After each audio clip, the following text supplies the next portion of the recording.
Ayan, hello mga ka-Verlies, mag-reveal po tayo sa ating mga natanggap na lychee, kung ilan ba yung at magkano ba yung nakuha natin. Tara! Give it to me like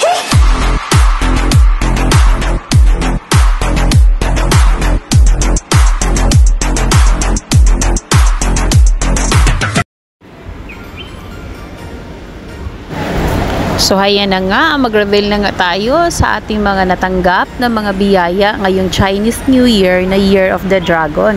So lahat na ba nakatanggap? So ngayon, sisilipin natin mga ka-Verlies kung magkano yung natanggap natin.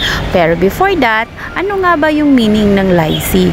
So mga ka-Verlies, sa Mandarin po ay tinatawag po itong hongbao. Ang meaning po nito ay red envelopes. At in Cantonese naman ay tinatawag po nila itong lychee or lychee. Ang meaning nito are being useful. So, ayan. So, kayo ba mga ka-Verlies, may natanggap na ba kayong ampaw? O, diba? So, ngayon mga ka-Verlies, i-reveal na nga natin kung magkano yung natanggap natin na ampaw. So, ito yung pinaka-first na sobre na i-open natin. So, may laman po siyang $20. Ayan. So, napakalaking blessings na po yan mga ka-Verlies, no? Kasi, tuwing Chinese New Year talaga, makakatanggap tayo ng mga ganito. Kahiligan na din kasi ng mga Chinese na magbibigay talaga sila ng mga red packet. Ayan.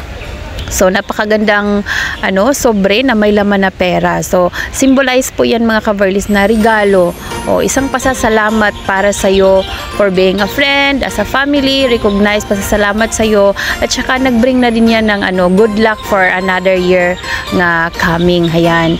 So, yan yung pangalawang natin, sobre. So, may dalawang $20 na tayo.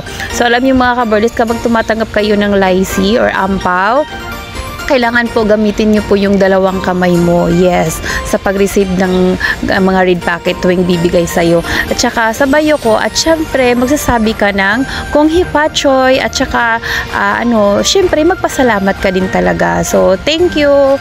At saka kung hipachoy, greetings na din. Ayan. So, yan yung pangatlong natin mga ka-Verlies. Wow! 100 po yung natanggap natin na sa isang sobre na to. So, malaking bagay na po. Kaya sobra po ako nagpapasalamat nung binigay to sa akin. Actually, hindi ko alam kung magkanong laman, pero maliit man or malaki, magpapasalamat talaga tayo sa kanila. Ayan. So, ayan, may pambili na po tayo ng Q-Tex para mag-Q-Tex na rin tayo ulit mga ka-Verlies. Ayan, so yung talaga mga ka-Verlies, yung red packet talaga mga ka-Verlies, hindi lang naman sa Chinese New Year yan binibigay. Pwede rin sa mga okasyon, wedding, birthday, or mga gathering, iba't iba. So, hindi lang sa Chinese New Year. Pero usually, nakatanggap talaga ako ng ganito tuwing Chinese New Year. Kaya yan, excited ako sa pang-apat na sobre na i-open natin. Ayan, parang nakikita ko na yung digit at saka parang nag-heart-heart yung mata ko. Ayan, yeah, may 500 tayo mga ka-Verlies. Wow, thank you so much. Maraming salamat po sa nagbigay nito. Ang napakalaking tulong na po ito mga ka-Verlies.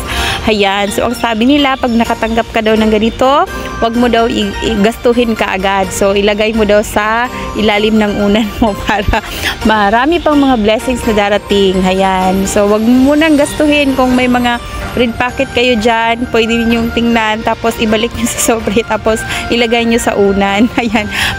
Siguro mga 3 days or ilang days ko, hindi ako sure, basta yun yung sabi nila na ilagay na sa unan. So, ayan, naka 640 po tayo mga ka-Verlies sa ating natanggap ngayon ng lychee, ampaw. Ayan.